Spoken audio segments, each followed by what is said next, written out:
Vous écoutez Bretagne 5, il est 8h18. Bretagne 5, l'invité de la matinale. Et notre invité ce matin, invité politique, est Charles Compagnon, conseiller municipal d'opposition de Rennes, président du groupe Agir pour Rennes. Il est avec nous en direct ce matin. Il a fait la route pour être au micro de la matinale. Je l'en remercie. Bonjour. Bonjour. Alors on va parler de politique évidemment ce matin. Je voulais aussi vous interroger avant de commencer sur le fait que vous ayez quitté le groupe Centre et de la droite au sein du conseil municipal de Rennes pour rejoindre Horizon. Quel a été le déclencheur de ce choix, allais-je dire? Alors, votre question m'intéresse beaucoup parce qu'en fait, j'ai pas quitté le groupe et ça me permet, et vous me donnez l'occasion de préciser les choses.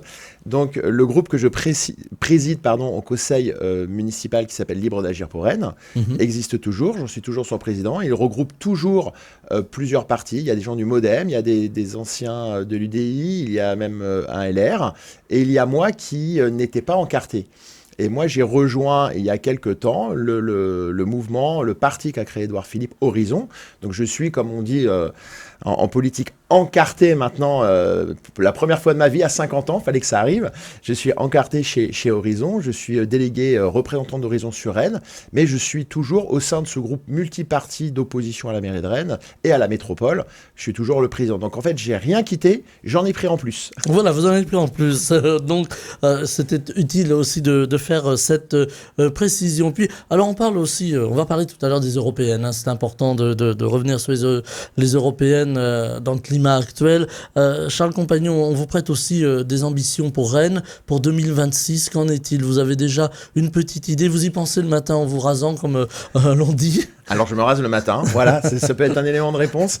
Je crois qu'on doit la vérité aux gens, là on parle des Rennaises et des Rennais, quand vous travaillez comme on travaille avec notre groupe, quand vous êtes toutes les semaines sur le terrain, on était encore mardi dernier au marché du Gast à Maurepas, que vous proposez des choses systématiquement à tous les conseils, j'ai encore pris la parole hier soir au conseil métropolitain, quand vous travaillez, vous travaillez pas pour en 2026 dire je m'en vais.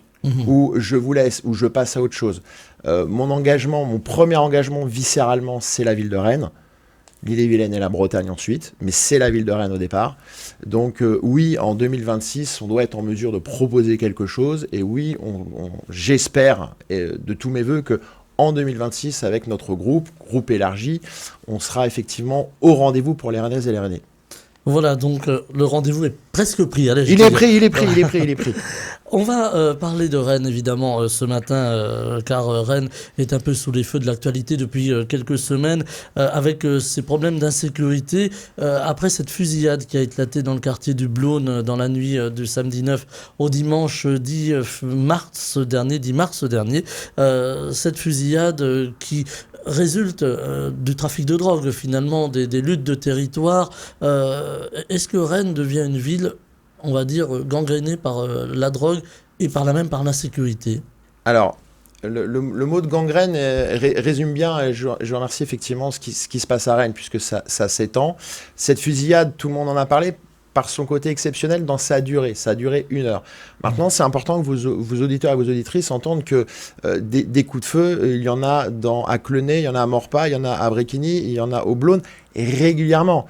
Quand on est vraiment sur le terrain, qu'on écoute ce que nous disent les gens et les témoignages et la police, et régulièrement, il y a des tirs d'armes à feu à Rennes. Là, il y avait un caractère exceptionnel puisque on était plus dans une scène d'un film de Michael Mann que à Rennes, le Rennes qu'on aime et qu'on a envie de fréquenter. Donc oui, les quartiers sont gangrénés par le narcotrafic. Oui, il y a une montée de la violence et aujourd'hui, c'est cantonné à certains trafics, certaines places, c'est très très bien identifié. Maintenant, ça concerne quand même 4 à 5 quartiers de Rennes, donc c'est assez inquiétant. Est-ce qu'on a une dérive, je ne sais pas si on peut employer ce terme, mais un petit peu à la marseillaise, c'est-à-dire que l'on voit progressivement depuis des années ce trafic s'installer et perdurer finalement? Alors ce trafic, la dérive à la marseillaise, j'ai dit dernièrement, on est le Marseille des années 95. C'est-à-dire qu'aujourd'hui le trafic s'est implanté.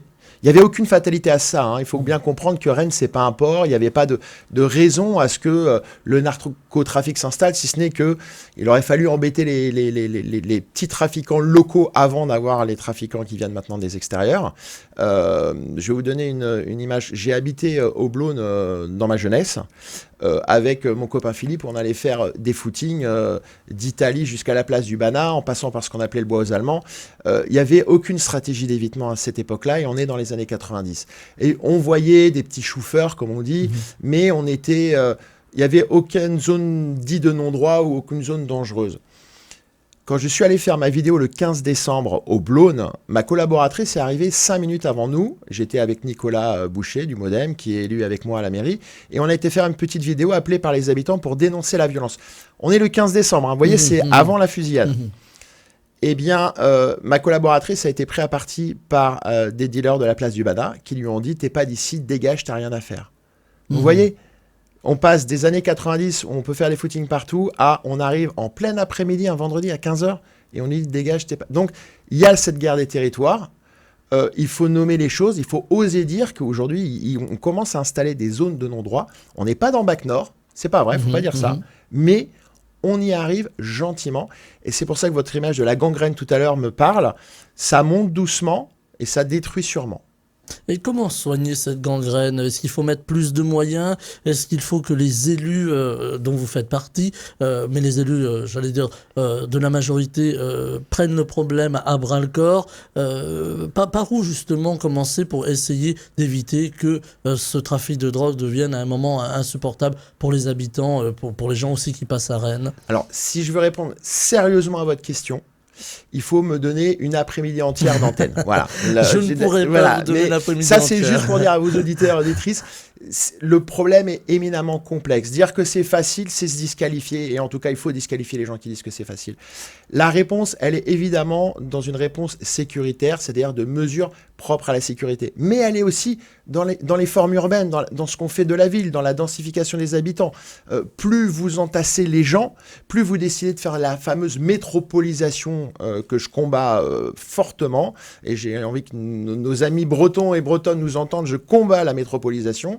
Bon, plus vous entassez les gens, plus vous aurez intrinsèquement de la violence. C'est prouvé, les sociologues l'ont bien théorisé. Donc, il y a des mesures sécuritaires à prendre, c'est évident. La tarte à la crème, et il faut quand même le dire, c'est un développement de réseaux de vidéosurveillance vraiment très actif, c'est-à-dire avec un bon maillage, comme disent les policiers nationaux et les enquêteurs. Il faut une présence de terrain, il faut de la police de proximité. Si l'État ne l'a pas, les pouvoirs du maire permettent qu'on ait une police de proximité. Moi, je dis qu'il faut doubler la police municipale dans son effectif actuel pour créer des commissariats de quartier. Vous savez, ces îlotiers qui sont là avec marqué police municipale et qui vont dire bonjour aux commerçants qui vont être interpellés par les habitants en disant ah, tiens, maintenant ils sont dans la rue derrière. Voilà.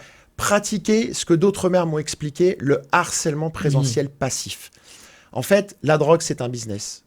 Et s'il y a des policiers qui sont à côté, sans aller au contact, il y aura moins de clients, parce que peur de l'amende. Donc, de là, on va assécher le marché. Bon, ça, c'est quelques mesures. Il faut aussi des patrouilles de nuit de police municipale, ce que la maire avait dit dans son programme en 2020. Et ce qu'elle n'a pas fait, elle a juste étendu les horaires pour les sorties des bars au centre-ville de Rennes en fin de semaine. Donc, vous voyez, c'est tout un tas de mesures. Plus de coopération avec la police nationale, une radio commune, soulager la police nationale qui est en manque d'effectifs, la soulager sur les petites interventions, les tapages nocturnes, des choses comme ça, pour justement permettre à la police nationale, dans ses prérogatives, d'aller sur le narcotrafic. Et puis, je dirais la mesure qui est la moins spectaculaire, mais qui, moi, me paraît la plus importante pour la police municipale, c'est aussi avoir l'amour de sa police municipale. Voilà. Si demain, en 2026, j'étais maire de Rennes, j'aurais, j'allais dire, cet amour de la police municipale, j'aurais ce respect, je poserai avec eux, je ferai des photos avec eux, je les encouragerai, parce que c'est la police de proximité des Rennaises et des Rennais. Il y a une forme de dogmatisme à gauche, alors en l'occurrence c'est la majorité qui dirige la ville à Rennes, via Nathalie Appéré. Est-ce qu'il y a une forme de dogmatisme à se tenir un peu éloigné des forces de police pour ne pas, pour garder une forme de paix quelque part dans les quartiers? Alors, oui, alors il y a deux gauches Là aussi, c'est complexe. Il y a deux gauches. On a les communistes qui ont vraiment un vrai souci de l'ordre, un vrai souci de la sécurité. Vous m'entendrez jamais dire que les communistes sont laxistes, bien au contraire. Mais eux, ils disent tout est à l'État. Localement, on ne doit rien faire. Je ne suis pas d'accord avec cette position, mais je reconnais leur position. Et puis, il y a une autre gauche qui est plus dans une espèce de laxisme. On donne tout à l'État, mais finalement, il ne faut pas aller embêter les jeunes qui trafiquent, il faut comprendre, il faut mettre des médiateurs. Oui, il faut mettre des médiateurs, mais pour marcher, il faut deux jambes. Médiation, sécurité, répression, encouragement.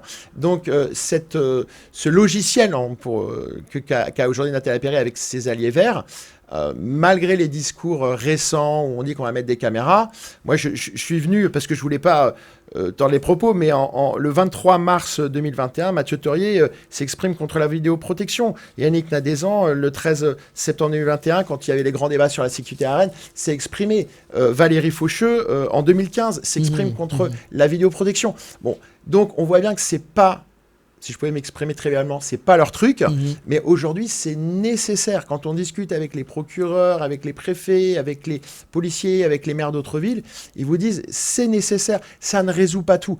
La vidéoprotection sans présence humaine, ça ne sert à rien. La vidéoprotection sans quelqu'un derrière les écrans pour diriger les hommes sur le terrain, ça ne sert à rien, c'est clair. Par contre, c'est un tout, la sécurité.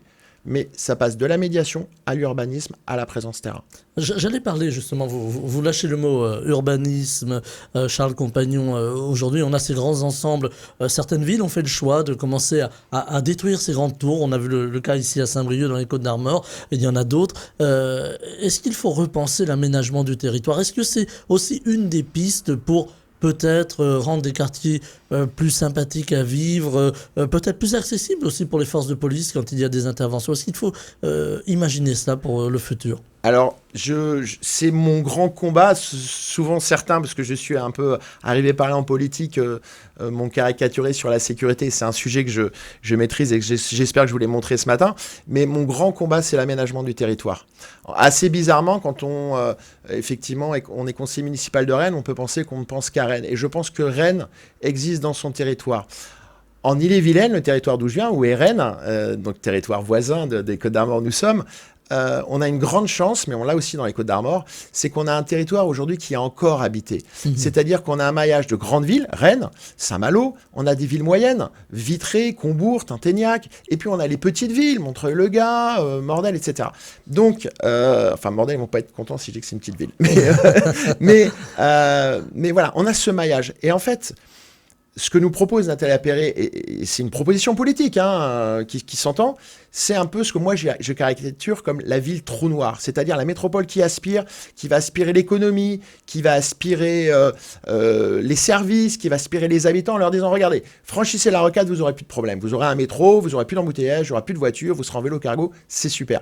Sauf que à côté, il y a des endroits pour que les gens habitent. Il y a des endroits, il y a des services qui sont demandés. La ville, au lieu d'être un trou noir, moi je veux qu'elle soit un soleil. Il faut que la ville de Rennes rayonne sur son territoire. Il faut qu'elle soit généreuse, non seulement avec l'Ille-et-Vilaine, mais avec les Côtes-d'Armor, le Morbihan, le Finistère.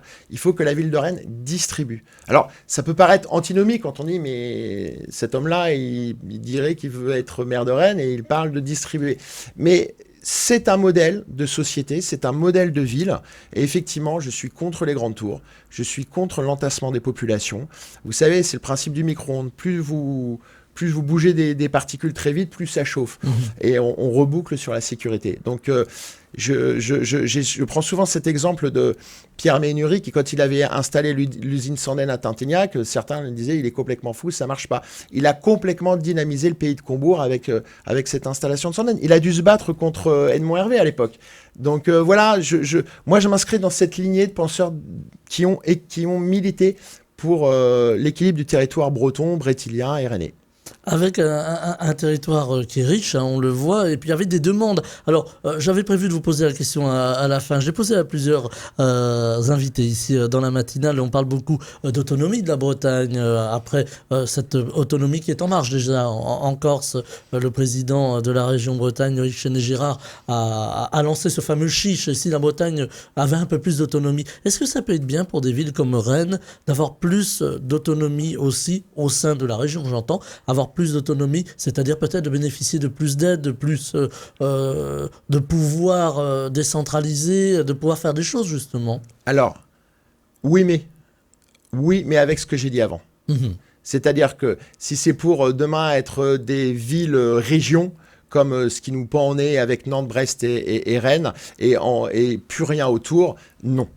Si c'est pour avoir justement plus d'autonomie, mais dans un souci de rayonnement sur le territoire, alors là, effectivement, ça mérite d'être étudié. Donc voilà, on laisse la porte ouverte à cette possible autonomie. Je vous avais promis qu'on parlerait des européennes, parce que c'est important. Rennes est aussi une ville tournée vers l'Europe, hein, on le voit, avec des Bretons et des Rennais qui sont quand même plutôt pro-européens, et qui votent quand même peut-être un petit peu plus que le reste du territoire. On a des enjeux aujourd'hui pour les villes, justement, les grandes villes, pour les territoires, là encore, avec ces élections européennes, qui vont se dérouler dans un contexte de guerre, hein, on le voit avec la guerre en Ukraine, et dans un contexte très difficile au niveau sociétal, avec beaucoup d'inquiétudes sur la possibilité de vivre mieux en France. Dans cette Europe importante, cet enjeu des européennes, alors pour Horizon, on va en dire un mot, mais aussi pour des villes comme Rennes, est-ce que ce sont des enjeux, j'allais presque dire, importants et incontournables pour la suite? Alors, ce sont des enjeux qui sont éminemment importants puisque Rennes est en France, enfin Rennes est en Bretagne, pardon. Rennes est en Bretagne, la Bretagne est en France et la France est en Europe. Voilà, ça paraît être une palissade, mais il faut reposer aussi les choses. Moi, je fais partie de ces gens qui disent qu'on a besoin d'Europe. Mes amis du Modem le poussent encore un peu plus fort, mais on a besoin d'Europe et à tous les gens, et puisque vous me lancez sur l'Europe, à tous les gens qui seraient tentés de ne pas aller voter ou qui se détourneraient de l'Europe, je veux leur dire que évidemment on va trouver des choses où l'Europe ne fait pas bien les choses. Évidemment on va trouver des choses où l'Europe n'est pas parfaite. Et pour avoir été visiter le Parlement européen, avoir été accueilli et m'être fait acculturer, on va dire, à cette administration européenne, l'Europe n'est pas parfaite, loin de là. Mais on en a besoin. On en a besoin. C'est primordial. Sans l'Europe, on va se retrouver entre les blocs russes, les blocs chinois, les blocs indiens, les blocs américains.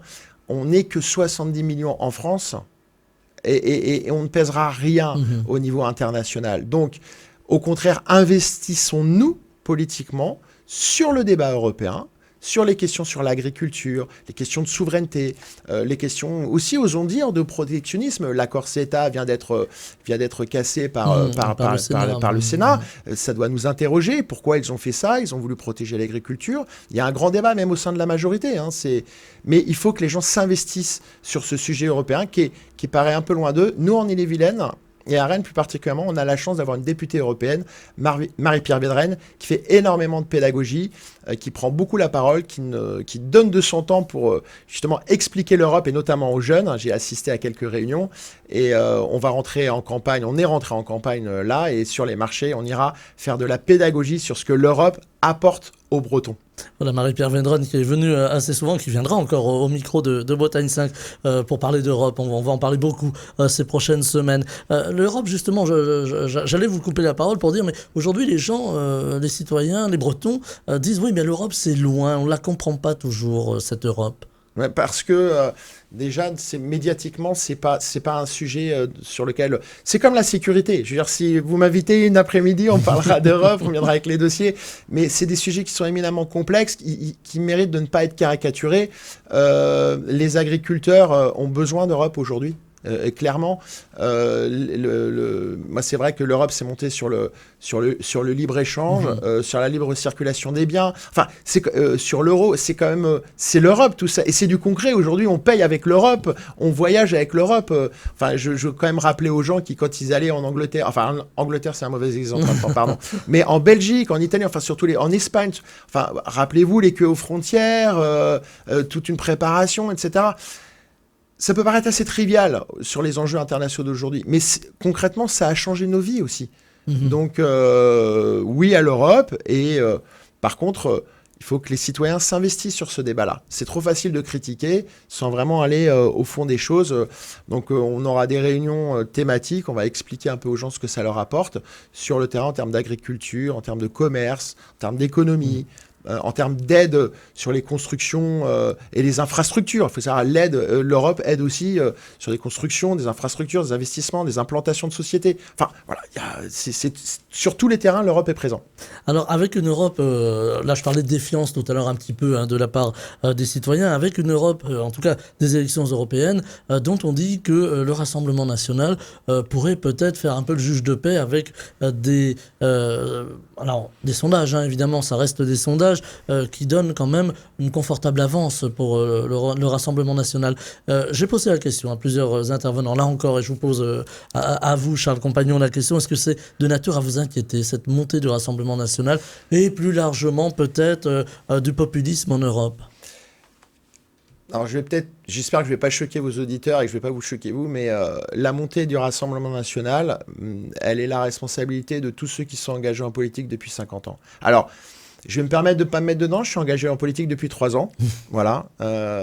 Mais je crois que c'est Camus qui disait ne pas nommer les mots ajoute au malheur du monde. Et à force de... Et on reboucle sur la sécurité, notre premier débat quand je suis arrivé, c'est qu'à force de ne pas dire les choses, à force de ne pas dire oui là il y a un problème monsieur, oui madame, là vous avez raison, c'est pas normal, à force de regarder ailleurs, effectivement on a laissé tout un tas de sujets à des groupes politiques comme par exemple le Rassemblement national. Moi je me bats au sein d'Horizon, je me bats au sein de Libre d'Agir pour dire nous devons aborder tous les sujets. Il n'y a pas de mauvais sujets, il n'y a que des mauvaises réponses éventuellement, ou des bonnes réponses. Donc non, la montée du Front National ne me fait pas peur si on accepte de regarder tous les sujets, d'apporter nos propres solutions. Et puis moi je viens du privé, de l'entreprise, alors il faut regarder un peu ce que font les concurrents, mais il faut aussi regarder ce qu'on fait nous et être assez focus sur les propositions qu'on va faire. Donc je fais partie de ces gens engagés qui, au lieu de commenter ce que font les autres, je vais dire voilà moi ce que je propose. Et si ça plaît, eh bien, on le mettra en œuvre. Avec un autre sujet qu'on n'a pas abordé, mais dont on parle beaucoup, évidemment, c'est des migrations, c'est l'arrivée des migrants. Et il y en a beaucoup à Rennes. Alors, quand je dis beaucoup à Rennes, c'est pas plus à Rennes qu'ailleurs, mais il y en a beaucoup qui se sont tournés vers Rennes parce que, voilà, c'est une grande ville, il y a peut-être des espoirs nourris. Aujourd'hui, on a l'impression qu'on découvre le problème et qu'on a laissé, là encore, pendant des années, ce problème, je ne vais pas dire pourrir, mais en tout cas, on a peut-être un peu, effectivement, regardé ailleurs. Alors ce matin, vous avez décidé d'aborder que des sujets complexes. c'est pas une après-midi, c'est une semaine qu'il faut. Oui. C'est des sujets qui préoccupent finalement. C'est des sujets qui sont extrêmement complexes parce que ils sont du domaine de l'État, ils sont du domaine de la ville, ils sont du domaine aussi du département. Et aujourd'hui, effectivement, à Rennes, on a des problèmes sur ces sujets-là, et notamment sur les exilés, mais aussi parce qu'on a des associations qui vont chercher des exilés dans d'autres départements et qui leur disent « venez en Ille-et-Vilaine ». Notre mouvement Horizon Libre d'Agir, évidemment, on s'inscrit dans... Enfin, moi, je m'inscris dans ce qui était la droite sociale à une époque, là, rappelez-vous, la droite séguiniste, etc. C'est aussi les valeurs d'Horizon. Donc l'aide, oui, le social, oui, mais venir... Le mot est pas joli, je m'en excuse, mais venir entasser des gens, les mettre dans des parcs de la ville, aller les chercher dans le Morbihan en disant « Vous avez une OQTF, mais rassurez-vous, en Ille-et-Vilaine, on va continuer à vous donner de l'argent, etc. etc. » C'est utiliser le malheur des gens, instrumentaliser le malheur des gens. Et à Rennes, on vit ça actuellement.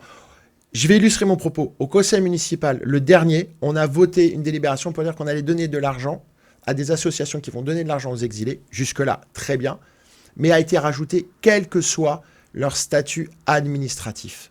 Ça veut dire qu'aujourd'hui, à Rennes, on va donner des subventions pour des gens qui ont des OQTF. Quand on sait d'où vient la personne qui a assassiné le professeur Bernard, ça pose question. Donc, aider, oui, instrumentaliser la misère, non. Donc, effectivement, ce sujet, il est très sérieux et très complexe à Rennes. On pourrait le raccrocher, le raccorder, si vous permettez le terme un peu trivial, aussi au problème de la précarité. On le voit aujourd'hui dans des villes comme Rennes et partout ailleurs. Attention, là encore, il ne s'agit pas de dire, voilà, il se passe des choses à Rennes, c'est mieux ailleurs. Non, non, la précarité est très présente, on le voit, même au niveau des étudiants. Il y a aujourd'hui l'inflation, il y a aujourd'hui des difficultés à vivre. Comment agir sur le terrain pour une municipalité comme Rennes, pour essayer de faire en sorte que la précarité soit, sinon endiguée, en tout cas, qu'on puisse aider ceux et celles qui sont dans la précarité? Ça passe par une bonne gestion de la ville. Là aussi, ça passe par avoir une gestion saine de la ville afin de pouvoir aider les personnes qui en ont besoin avec des outils de solidarité. Il y a le logement, il y a l'alimentation. Là aussi, la ville peut faire beaucoup de choses. Malheureusement, aujourd'hui, il faut aussi appeler un chat un chat. La ville n'a plus les moyens de ses ambitions, hein. Sur le budget de 2024, alors c'est très technique, mais sur le budget de 2024, on a un budget qui tourne autour de 468 millions d'euros. Et on va dégager une épargne nette, je ne sais pas si ça parle à tout le monde, mais de 800 000 euros. Donc en fait, en gros, on est au bord de plus avoir d'argent pour investir, pour aider, etc. Donc ça passe par une gestion saine afin de flécher les choses sur la sécurité, la solidarité des plus fragiles, et puis aussi d'agir en humilité aussi quand on est en responsabilité, d'être humble en se disant, mais à Rennes, on va peut-être pas pouvoir aider le monde entier, on va même pas la France entière, et déjà les Bretons, mais ça veut dire aussi que s'occuper de ceux qui sont là, accueillir les étudiants, 70 000, et si on fait des nouvelles écoles, s'assurer, c'est bien de dire on ouvre des nouvelles écoles, est-ce qu'on va pouvoir les loger ? Est-ce qu'on va pouvoir leur proposer les formations ? Est-ce qu'ils vont pouvoir s'alimenter ? Est-ce qu'ils vont pouvoir trouver les jobs étudiants qu'ils doivent trouver pour ceux qui peuvent travailler ? C'est bien d'être généreux, mais il faut être aussi un petit peu organisé et en avoir surtout les moyens. Il nous reste 2 minutes à peine. Notre réalisateur est intransigeant sur le temps. Il nous reste 2 minutes. Aujourd'hui, on entend beaucoup de Bretons, de Bretonnes, plus largement de Français, de Françaises qui disent voilà, les hommes politiques, ils nous ont fait des promesses pendant des années, tout ça. Aujourd'hui, on n'en veut plus. Est-ce qu'aujourd'hui, il faut faire moins de promesses et puis être plus dans le concret ? Il faut être dans le concret, oui. Il faut que c'est pas des promesses, c'est des sujets qu'on va mettre en route, qu'il faut proposer aux gens. Au marché du gaz, je vous ai dit tout à l'heure, mardi, il y a une dame qui m'a dit avoir 65 ans. Elle m'a dit « Ah non, monsieur, je prends pas votre tract, moi, j'irai plus voter. » Et elle est partie avec ma carte. On a prévu de prendre un café parce que je lui dis « Mais moi, j'entends, j'étais à votre place. » Enfin, j'ai toujours voté, mais j'étais un peu désabusé. Et c'est aussi pour ça que je me suis engagé. Et je vois une génération aussi de personnes qui s'engagent, qui ont fait d'autres choses avant, hein. Moi, je suis rentré en politique à 47 ans, donc j'ai une vie derrière. J'ai fait plein de choses et j'ai envie de redonner aussi et de prendre un peu les rênes pour dire, sans mauvais jeu de mots, pour dire voilà, on peut proposer une autre politique. Moi, je trouve que le débat qu'on a avec Nathalie Perret, il est très sain. Elle propose une vision de la ville, elle l'assume, j'en propose une autre et je l'assumerai. Voilà, c'est le débat d'idées important, sain et important pour la démocratie. Charles Compagnon, vous étiez avec nous ce matin dans la matinale. Je rappelle que vous êtes conseiller municipal d'opposition à Rennes, président du groupe Libre d'Agir pour Rennes. J'avais oublié le libre tout à l'heure. Libre d'Agir pour Rennes. Et vous étiez avec nous en direct dans la matinale. Je vous souhaite une très belle journée. Merci de votre invitation. Bretagne 5, Stéphane Hamon, le 7-9.